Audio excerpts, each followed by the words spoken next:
ஜீ தமிழ் ஒளிபரப்பாயிட்டிருக்கக்கூடிய கெட்டிமேளம் சீரியல்ல இருந்து நடிகர் சிபு சூரியன் விலகினதுக்கு பின்னாடி அவரு நடிச்சுக்கிட்டு இருந்த வெற்றி கதாபாத்திரத்துல நடிக்கிறதுக்கு நடிகர் ஸ்ரீதா ஒப்பந்தமாயிருக்காரு. ஆனா இவருக்கு பதில் இவரு அப்படின்னு நடிக்க வந்தா அதனால எவ்வளவு பெரிய பிரச்சனைகளை சந்திக்க வேண்டி இருக்கு அப்படிங்கறத பத்தி முதல் முறையா மனம் திறந்து பேசியிருக்காரு நடிகர் ஸ்ரீ. அவர் என்ன சொல்லிருக்காரு அப்படின்றத பத்தி இப்போ நாம இந்த வீடியோவுல தெளிவா பார்க்கலாம். ஜீ தமிழ் சேனல்ல ஒளிபரப்பாயிட்டு வரக்கூடிய கெட்டிமேளம் சீரியல்ல இருந்து ஹீரோவா நடிச்சிட்டு வந்த நடிகர் சிபு சூரியன் வெளியேறி இருக்காரு. அதை தொடர்ந்து அந்த இடத்துக்கு கமிட் ஆயிருக்காரு நடிகர் ஸ்ரீ. நடிகர் ஸ்ரீ இதுக்கு முன்னாடி நடிச்ச ஹிட்டான வானத்தை போல, யாரடி நீ மோகினி தொடர்கள்லயும் கூட பாதியில இருந்து நடிக்க வந்தவர் தான். சீரியல்கள்ல பொதுவா இவருக்கு பதில் இவர் அப்படின்னு ரீப்ளேஸ்மெண்ட் கேரக்டர்ல நடிக்க வர்றதுக்கு நடிகர் நடிகைகள் தயக்கம் காட்டுவாங்க. ஏன்னா குறிப்பிட்ட நாள் வரைக்கும் ஒருத்தர் அந்த கேரக்டர்ல நடிச்சிருப்பாங்க. திடீர்னு புதுசா வர்றவங்களை ரசிகர்கள் ஏத்துக்க மாட்டாங்க அப்படின்னு நினைக்கிறது தான் அதுக்கு காரணம். இதையும் மீறி சில சீரியல்கள்ல ஆர்டிஸ்டுகள் மாற்றினதுக்கு பின்னாடி கூட ஹிட் ஆனதும் நடந்திருக்கு.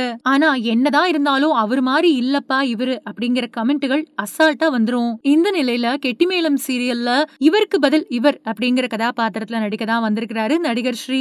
இப்படி ரீப்ளேஸ்மெண்ட் கேரக்டர்ல நடிக்கிறத பத்தி நடிகர் ஸ்ரீயே விளக்கம் கொடுத்திருக்காரு. நான் ரெண்டு விஷயத்த யோசிச்சு பாக்குறேன். ஒண்ணு, ஒரு சீரியல் நல்லா போய்கிட்டு இருக்கிறப்போ ஏதோ ஒரு சூழல்ல ஹீரோ விலகுறாரு அப்படின்னா அப்போ அந்த தயாரிப்பு தரப்பு அவர் போக கூடாது அப்படின்னு தான் நினைக்கும். ஆனா எந்த ஒரு விஷயத்துக்கும் ஒரு எல்லை இருக்குது இல்லையா? ஹீரோவை போய் எவ்வளவுதான் தாங்கிறது? ஒருவேளை அந்த சீரியல் முடிஞ்சு போச்சு அப்படின்னா அந்த சீரியலால வாழ்க்கை கிடைச்சிருந்த எத்தனை பேரு பாதிக்கப்படுவாங்க அப்படின்னு தான் நினைச்சு பாப்பேன். ரெண்டாவது விஷயம், நாம் அந்த கேரக்டருக்கு எவ்வளவு உண்மையா நடிக்கிறோமோ அதை பொறுத்துதான் வரவேற்பு அப்படிங்கறதுல நான் தெளிவா இருக்கேன். யாரடி நீ மோகினி, வானத்தை போல ரெண்டுமே நான் நடிக்க வந்த பின்னாடி ரேட்டிங்ல இறங்காம கடைசி வரைக்கும் அதே விறுவிறுப்போட தான் ஒளிபரப்பாச்சு. அதனால யார் என்ன சொன்னாலும் அதை புறந்தள்ளிட்டு போயிட்டே இருக்க வேண்டியதுதான் அப்படின்னு சொல்லிருக்காரு. சோ இந்த வீடியோவை பார்த்துட்டு இருக்கிற நீங்க கெட்டிமேளம் சீரியல்ல வெற்றி கதாபாத்திரத்துல புதுசா நடிக்க வந்திருக்கக்கூடிய நடிகர் ஸ்ரீ அவர் சொல்லிருக்கக்கூடிய விஷயத்தை பத்தி என்ன நினைக்கிறீங்க அப்படிங்கறத கீழே இருக்கக்கூடிய கமெண்ட் செக்ஷன்ல மறக்காம ஷேர் பண்ணுங்க. மேலும் இது போன்ற பல இன்ட்ரெஸ்டிங்கான தகவல்களை தெரிஞ்சுக்க நம்ம சேனலை மறக்காம சப்ஸ்கிரைப் பண்ணுங்க.